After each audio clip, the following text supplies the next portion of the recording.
Hi hello welcome back. ഇന്ന് വന്നിട്ടുള്ള നല്ല ടേസ്റ്റി ആയിട്ടുള്ള ഒരു ക്രീമി പുഡിങ്ങിൻ്റെ റെസിപ്പിയുമായിട്ടാണ്. വളരെ കുറഞ്ഞ ചേരുവയിൽ ആർക്കും ഉണ്ടാക്കാൻ പറ്റുന്ന നല്ലൊരു ഈസി ആയിട്ടുള്ള പുഡിങ്ങാണ്. അതുപോലെ തന്നെ ഇതിന് ചൈന ഗ്രാസോ കോൺഫ്ലവറോ കസ്റ്റാർഡ് പൗഡറോ ഒന്നും തന്നെ ആവശ്യമില്ല.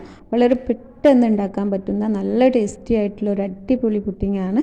അപ്പോൾ ഇതെങ്ങനെയാണ് റെഡിയാക്കി എടുക്കുന്നത് നോക്കാം. അതിനായിട്ട് വീഡിയോയിലേക്ക് പോകാം. അപ്പോൾ അതിനായിട്ട് ആദ്യം തന്നെ ഒരു പാത്രത്തിലേക്ക് 2 കപ്പ് പാല് ഒഴിച്ചു കൊടുക്കുന്നുണ്ട്. ഒരു 500 ml പാലാണ് ഒഴിച്ചെടുക്കുന്നത്. ഇനി ഇത് നമുക്കൊന്ന് തിളപ്പിച്ചെടുക്കണം. അപ്പോൾ പാല് തിളപ്പിക്കാനായിട്ട് നമ്മൾ അടുപ്പത്തേക്ക് വെച്ചിട്ടുണ്ട്. അപ്പോൾ നിങ്ങൾക്ക് എത്രയാണോ ക്വാണ്ടിറ്റി വേണ്ടത് അതനുസരിച്ചിട്ട് പാലെടുക്കുക. ഞാനിവിടെ ഒരു 1/2 ലിറ്റർ പാലാണ് ചേർത്ത് കൊടുക്കുന്നത്. അപ്പോൾ ആ സമയം കൊണ്ട് നമുക്കിനി ആ പാല് തിളക്കുന്ന സമയം കൊണ്ട് നമുക്കൊരു പാത്രത്തിലേക്ക് 2 കോഴിമുട്ട പൊട്ടിച്ച് വെച്ച് കൊടുക്കുന്നുണ്ട്. ഇനിയിപ്പോൾ ഇതിലേക്ക് 1 ടീസ്പൂണോളം വനില എസൻസും കൂടെ ചേർത്ത് കൊടുക്കുക. ഏലക്കപ്പൊടി ചേർത്ത് കൊടുത്താലും മതി, എന്നാലും അതിനേക്കാളും ടേസ്റ്റും നല്ലതും ഈ ഒരു വനില എസൻസ് ചേർത്ത് കൊടുക്കുന്നതാണ്. മുട്ടയുടെ ആ ഒരു സ്മെല്ലൊക്കെ മാറാനായിട്ട് വനില എസൻസ് തന്നെ ചേർത്ത് കൊടുക്കാനായിട്ട് ശ്രദ്ധിക്കുക. എന്നിട്ടൊരു ഇതുപോലെ ഒരു വിസ്ക് വെച്ചിട്ട് നന്നായിട്ട് തന്നെ ഇതൊന്ന് കലക്കിയെടുക്കുക. അപ്പോൾ ഞാൻ നന്നായിട്ട് തന്നെ ഒന്ന് മിക്സാക്കി എടുത്തിട്ടുണ്ട്. ഇനി ഇത് നമുക്ക് മാറ്റി വെക്കാം. ആ സമയം കൊണ്ട് നമ്മുടെ പാലൊക്കെ ഇവിടെ തിളച്ച് നന്നായിട്ട് വന്നിട്ടുണ്ട്. അധികമായിട്ട് കുറുക്കിയെടുക്കണ്ട, ജസ്റ്റ് ഇതുപോലെ ഒന്ന് തിള വന്നാൽ മതി. ഇനി ഇത് നമുക്ക് മാറ്റി വെക്കാം. ഇനി ഒന്നുകിൽ ആ പാൻ തന്നെ ഒന്ന് പാൽ ഒഴിച്ചതിന് ശേഷം എടുക്കുക, അതല്ലെങ്കിൽ വേറൊരു പാനിലേക്ക് ഇതുപോലെ ഒരു 1/2 കപ്പ് പഞ്ചസാര നമ്മളൊന്ന് ചേർത്ത് കൊടുക്കുന്നുണ്ട്. ഇനി അല്ലെങ്കിൽ മീഡിയം ഫ്ലെയിമിൽ വെച്ചിട്ട് ഇതൊന്ന് കാരമലൈസ് ചെയ്തെടുക്കണം. അപ്പോൾ നോൺ സ്റ്റിക്കിൻ്റെ പാനാണെങ്കിൽ നമുക്ക് ഹൈ ഫ്ലെയിമിലൊക്കെ വെച്ച് പെട്ടെന്ന് തന്നെ റെഡിയാക്കി എടുക്കുക. അപ്പോൾ ഏറ്റവും ലോ ഫ്ലെയിമിൽ വെച്ചതിന് ശേഷം ഇതുപോലെ ഒരു സൈഡിൽ നിന്ന് ഇതുപോലെ ഒന്ന് കളറ് മാറി വരുമ്പോൾ നമുക്കിത് ഇളക്കിയിട്ട് ഇതുപോലെ ലോ ഫ്ലെയിമിൽ വെച്ചിട്ട് ഇളക്കി ഇതൊന്ന് കാരമലൈസ് ചെയ്തെടുക്കുക. അപ്പോൾ നമ്മുടെ ഇതിവിടെ റെഡിയായി വന്നിട്ടുണ്ട്. അധികമായിട്ട് കളറ് മാറാനായിട്ട് നിൽക്കരുത്, അങ്ങനെ ആകുമ്പോൾ ഇത് കരിഞ്ഞു വരും. അതുപോലെ തന്നെ കരിഞ്ഞൊരു ടേസ്റ്റും ഉണ്ടാവും. അപ്പോൾ ഈ ഒരു കളറിൽ അധികമായിട്ട് ഓവറായിട്ട് കളറാവാതെ ഈ ഒരു കളറിൽ നമുക്ക് ഇത് ഓഫ് ചെയ്ത് വെക്കാം. അപ്പോൾ ഇതിവിടെ റെഡി ആയിട്ടുണ്ട്. ഈ ഒരു കളറ് മതി. ഒന്നുകിൽ തീ ഓഫ് ചെയ്ത് വെക്കുക, അതല്ലെങ്കിൽ ഏറ്റവും ലോ ഫ്ലെയിമിൽ വെച്ചിട്ട് നമുക്ക് ചൂടാക്കി എടുത്തിട്ടുള്ള പാല് കുറേശ്ശെ ചേർത്തിട്ട് നമുക്കിതൊന്ന് ഈ കാരമൽ നമുക്കൊന്ന് അലിയിച്ചെടുക്കണം. പെട്ടെന്ന് ഒന്നായിട്ട് ചേർത്താൽ ഇത് നമ്മൾ പുറത്തേക്കൊക്കെ പാല് തിളച്ച് വരും. അപ്പോൾ കുറേശ്ശെ ചേർത്തിട്ട് ഇത് നമ്മൾ ഇതിൽ അലിയിച്ചെടുക്കുക.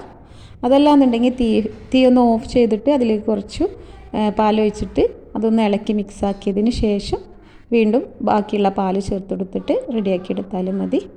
അപ്പോൾ ഇതിവിടെ റെഡി ആയിട്ടുണ്ട്. നന്നായിട്ട് തന്നെ അതിൽ അലിഞ്ഞ് വന്നിട്ടുണ്ട്. ഇത് നമുക്കൊന്ന് ചൂടാറാനായിട്ട് വെയിറ്റ് ചെയ്യണം. അധികമായിട്ട് ഓവറായിട്ട് ചൂടുണ്ടാവാനും പാടില്ല, എന്നാൽ പറ്റ ചൂട് കുറയാനും പാടില്ല. ആ ഒരു സ്റ്റേജിൽ നമുക്കിത് നേരത്തെ ചെയ്ത് വെച്ചിട്ടുള്ള ആ മുട്ടയുടെ മിക്സിലേക്ക് കുറേശ്ശെ ചേർത്തിട്ട് ഇതുപോലെ ഇളക്കി കൊടുത്ത് യോജിപ്പിച്ചെടുക്കുക. ഇത് ഒരിക്കലും ഓവറായിട്ട് ചൂടുണ്ടാവാൻ പാടില്ല ഈ ഒരു പാലിന്. അതുപോലെ തന്നെ തീരെ ചൂടാറാനും പാടില്ല. ഓവറായിട്ട് ചൂടുണ്ടായാൽ ഈ മുട്ടയൊക്കെ വെന്ത് വരും. അപ്പോൾ ഇതുപോലെ പെട്ടെന്ന് ഇളക്കിയിട്ട് നമുക്കിത് യോജിപ്പിച്ചെടുക്കുക. ഇനി ഒരു പ്ലേറ്റിലേക്ക് കുറച്ച് ഓയിലൊന്ന് തടവി കൊടുത്തതിന് ശേഷം, അതല്ലാന്നുണ്ടെങ്കിൽ പുഡിംഗ് ട്രേ എടുത്താലും മതി. അതിന് ശേഷം നമുക്കിത് അരിച്ചിട്ട് വേണം ഇതിലേക്ക് ഒഴിച്ചു കൊടുക്കാൻ. ഞാൻ ഓൾറെഡി ഇത് അരിച്ചെടുത്തതാണ്. അപ്പോൾ ഇതുപോലെ ചേർത്ത് കൊടുക്കുക. എന്നിട്ട് ജസ്റ്റ് ഒന്ന് അതിനുള്ള ആ ഒരു ബബിൾസൊക്കെ ഒന്ന് മാറ്റി കൊടുക്കുന്നുണ്ട് വെറുതെ ജസ്റ്റ്. എന്നിട്ട് ഒന്ന് ഈ ഒരു പ്ലേറ്റ് നമുക്ക് കവർ ചെയ്തെടുക്കാം. ഒന്നെങ്കിൽ പ്ലേറ്റ് വെച്ച് കവർ ചെയ്തെടുത്താൽ മതി, അതല്ലാന്നുണ്ടെങ്കിൽ ഇതുപോലത്തെ ക്ലീൻ റാപ്പ് എടുത്തിട്ട് നന്നായിട്ട് തന്നെ കവർ ചെയ്തെടുത്താൽ മതി. നന്നായിട്ട് തന്നെ പൊതിയണം. അതല്ലാന്നുണ്ടെങ്കിൽ നല്ലൊരു പ്ലേറ്റ് വെച്ചിട്ട് നന്നായിട്ട് തന്നെ ആവി കിടക്കാത്ത രീതിയിൽ അടച്ചു വെച്ചാലും മതി. അപ്പോൾ ഇതിവിടെ സെറ്റാക്കി എടുത്തിട്ടുണ്ട്. ഇനി നമുക്ക് വേവിച്ചെടുക്കാം. അപ്പോൾ ഒരു പാത്രത്തിലേക്ക് കുറച്ച് വെള്ളം ഒഴിച്ചതിന് ശേഷം തിളപ്പിച്ചതിന് ശേഷം അതിലേക്ക് റിങ് ഇറക്കി വെച്ചിട്ട് ഞാൻ അതിലേക്ക് ഇറക്കി വെച്ച് കൊടുത്തിട്ടുണ്ട്. ഇനി ഒരു 20-25 മിനിറ്റ് സമയം കൊണ്ട് ഇത് നമുക്ക് വേവിച്ചെടുക്കാം. അപ്പോൾ മീഡിയം ഫ്ലെയിമിൽ ഒരു 20-25 മിനിറ്റ് നേരം നമുക്കൊന്ന് കുക്ക് ചെയ്തെടുക്കാം. അപ്പോൾ ഞാൻ അതൊക്കെ ഒന്ന് കുക്ക് ചെയ്തിട്ട് അതിൽ നിന്ന് എടുത്ത് മാറ്റിയിട്ടുണ്ട്. അപ്പോൾ ഞാൻ ആ എടുത്തിട്ടുള്ള ആ ക്ലീൻ റാപ്പ് പൊട്ടിപ്പോയതുകൊണ്ട് തന്നെ ആ ആവി വെള്ളം ഇതിലേക്ക് കയറിയിട്ടുണ്ട്. അപ്പോൾ അതുകൊണ്ടാണ് ഇത് ഇത്രയും ലൂസിൽ ഉള്ളത്. അപ്പോൾ നിങ്ങൾ എടുക്കുകയാണെങ്കിൽ നല്ല രീതിയിൽ തന്നെ കവർ ചെയ്തെടുക്കുക. അതല്ലെങ്കിൽ ഒരു ആവി കിടക്കാത്തൊരു പ്ലേറ്റ് എടുത്തിട്ട് അടച്ച് വെച്ചിട്ട് വേവിച്ചെടുത്താലും മതി. ഇനി നമുക്ക് ഇഷ്ടമുള്ള നട്ട്സ് ഇതിലേക്ക് ചേർത്ത് കൊടുക്കുക. നിങ്ങളുടെ കയ്യിലുള്ള കടലയാണ്, ബദാമാണെങ്കിലും ഏതെങ്കിലും ഒന്ന് നട്ട്സ് ഇതിലേക്ക് ഒരു ഡെക്കറേഷന് വേണ്ടിയിട്ട് ചേർത്ത് കൊടുക്കുക. അപ്പോൾ നല്ല ടേസ്റ്റ് ഉണ്ടാവും. ഈ നട്ട്സ് കൂടി ചേർത്താലാണ് നല്ല കടിക്കുമ്പോൾ നല്ല ടേസ്റ്റ് ഉണ്ടാവുക. അപ്പോൾ നമുക്ക് ഇനി ഇത് ഒരു 4-5 ചുരുങ്ങിയത് 5 മണിക്കൂറെങ്കിലും നമുക്കിതൊന്ന് ഫ്രിഡ്ജിൽ തണുപ്പിക്കാനായിട്ട് മാറ്റി വെക്കണം. അപ്പോൾ അതാ ഞാനിവിടെ തണുപ്പിച്ചിട്ട് കൊണ്ടുവന്നിട്ടുണ്ട്. രാത്രി വെച്ചിട്ട് രാവിലെയൊക്കെ എടുക്കുകയാണെങ്കിൽ ഇതിനാട്ടിലും ടൈറ്റായി കിട്ടും.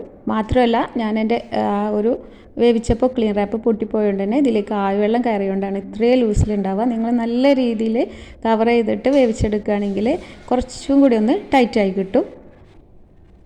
അപ്പോൾ അതുപോലെ തന്നെ നമ്മളിതിൽ ചൈന ഗ്രാസോ കോൺഫ്ലവറോ പിന്നെ അതുപോലെ തന്നെ കസ്റ്റാർഡ് പൗഡറോ ഒന്നും ചേർത്തിട്ടില്ല. അപ്പോൾ ഈ ഒരു ക്രീമി ടെക്സ്ചറിലാണ് ഇത് ഉണ്ടാവുക. അപ്പോൾ അതാ നമ്മുടെ പുഡിംഗ് ഇവിടെ റെഡി ആയിട്ടുണ്ട്. നല്ല ടേസ്റ്റാണ്, അടിപൊളി ടേസ്റ്റാണ്. വളരെ ഈസി ആയിട്ട് കുറഞ്ഞ ചേരുവയിൽ ഉണ്ടാക്കാനും പറ്റും. നല്ല അടിപൊളി ഒരു പുഡിങ്ങിൻ്റെ റെസിപ്പിയാണ്. അപ്പോൾ ഒരു തവണ ഇതുപോലെ ഒന്ന് ഉണ്ടാക്കി നോക്കുക. നല്ല ടേസ്റ്റി ആയിട്ടുള്ള വളരെ കുറഞ്ഞ ചേരുവയിൽ ഉണ്ടാക്കാൻ പറ്റുന്ന അടിപൊളി പുഡിങ്ങിൻ്റെ റെസിപ്പിയാണ്. അപ്പോൾ ഇതാ ഞാൻ പ്ലേറ്റിലേക്ക് ഇതുപോലെ മാറ്റി കൊടുക്കുന്നുണ്ട്. നമുക്ക് നല്ലോണം തണുപ്പിച്ചതിന് ശേഷം കഴിച്ചാൽ നല്ല ടേസ്റ്റ് ഉണ്ടാവും. അതുപോലെ ഈ നട്ട്സൊക്കെ കൂട്ടി കഴിക്കുമ്പോൾ നല്ലൊരു അടിപൊളി ടേസ്റ്റ് ഉണ്ടാവും. അപ്പോൾ ഈ ഒരു ക്രീമി ടെക്സ്ചറിലാണെങ്കിലും ഇത് അടിപൊളി ടേസ്റ്റാണുള്ളത്. അപ്പോൾ എന്തായാലും ഒന്ന് ഉണ്ടാക്കി നോക്കുക. എന്തായാലും ഇഷ്ടപ്പെടുന്ന റെസിപ്പിയാണ്. ഇനി ഇതുപോലെ പ്ലേറ്റിൽ നിങ്ങൾക്ക് സെറ്റാക്കാൻ വെക്കണ്ടെന്നുണ്ടെങ്കിൽ ഗ്ലാസ്സുകൾ എടുത്തിട്ടോ അല്ലെങ്കിൽ ബോൾസ് എടുത്തിട്ടോ അതിൽ സെറ്റാക്കാനായിട്ട് വെക്കുക. അപ്പോൾ കാണാൻ നല്ല ഭംഗിയുണ്ടാവും. നല്ല അടിപൊളി ക്രീമി ടെക്സ്ചറോട് കൂടിയിട്ടുള്ള നല്ല അടിപൊളി ഒരു പുഡിങ്ങാണ്. വീഡിയോ ഇഷ്ടപ്പെട്ടാൽ ലൈക്ക് ചെയ്യാനും ഷെയർ ചെയ്യാനും മറക്കരുത്. താങ്ക്